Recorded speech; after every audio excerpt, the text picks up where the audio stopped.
Our final question, and really a lot of the audience questions are tied into this. So what I'm going to do here, guys, is I'm going to go through this question, and then several of the audience questions will come back and really answer this, because some of the audience questions, about 4 of them, will give context for that. So the question really comes around to how do we start building a program for our company, building or improving. And Courtney, I know you already touched on this one. With why can't I just get a copy of a good one from XYZ company, and you already addressed it, that's not a realistic thing. There's some definite principles and lessons learned that are out there, but a good incentive compensation program works for a specific company, specific culture, within a specific time frame. There is no one size fits all. There are a lot of tools that are out there. There's a lot of good ideas. It's not about implementing them all or a prescriptive solution. It's about designing it. So I'm going to start with a few of the questions that came in from the audience.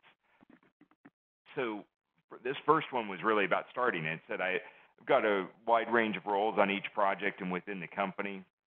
They went on to describe, they've got business developers, project managers, project executives, cost estimators, so on and so forth. Do I develop individual plans all at the same time? So if they're just starting out, do they develop individual plans all at the same time?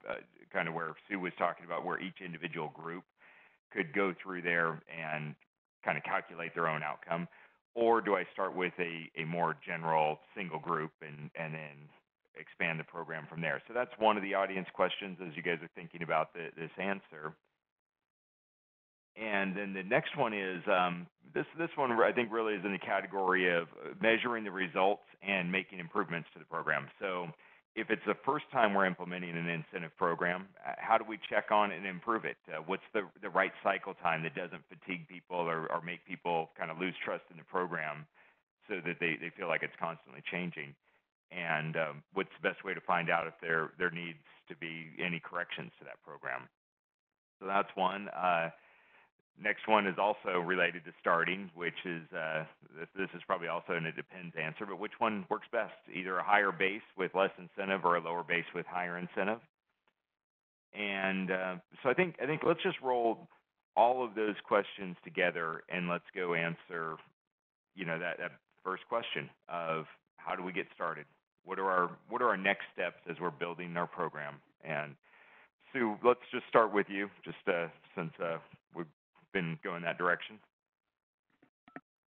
Well, I would say and you can start in many different ways depending on the depth of knowledge you have about the people that are already in your organization. Is your culture already supporting this? That's really the first thing. Is this something that everyone's excited about, whether it's beginning to be rolled out or just beginning to be discussed? Is it something everybody's excited about? That's really where you start.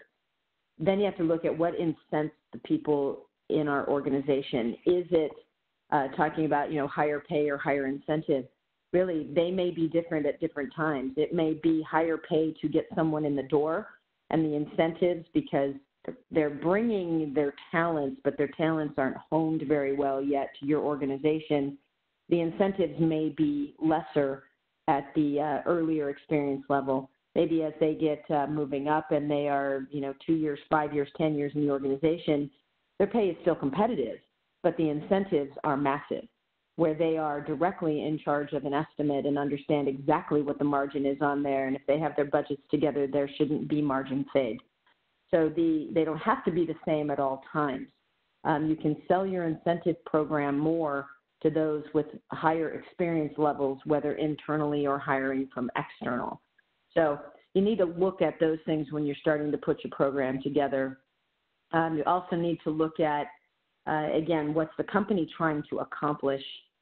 And a lot of that goes along with if you're looking at your role mapping or workflow mapping, right? Mapping the work that's being done and mapping the roles of the people that are doing that work, you'll see who are on the higher end of those, who the leaders are of those, whether it's individual departments or support groups or out in the field.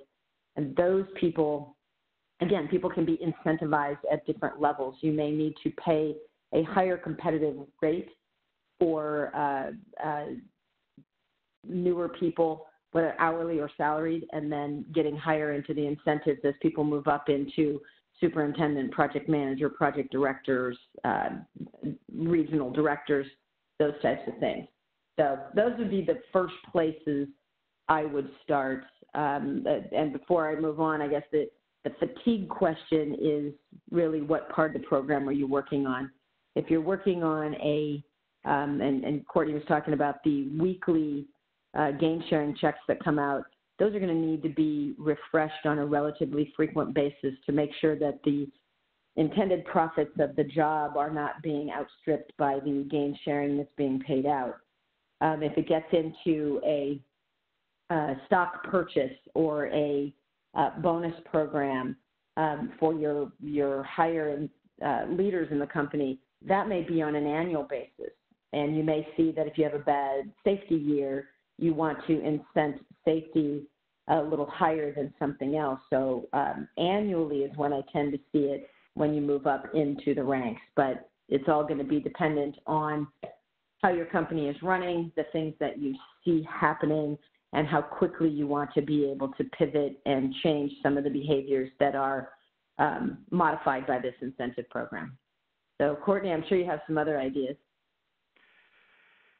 Well, I think that the idea, the notion of having a crystal clear idea of where the company is going and how we add value to our customers at every single level is where you start.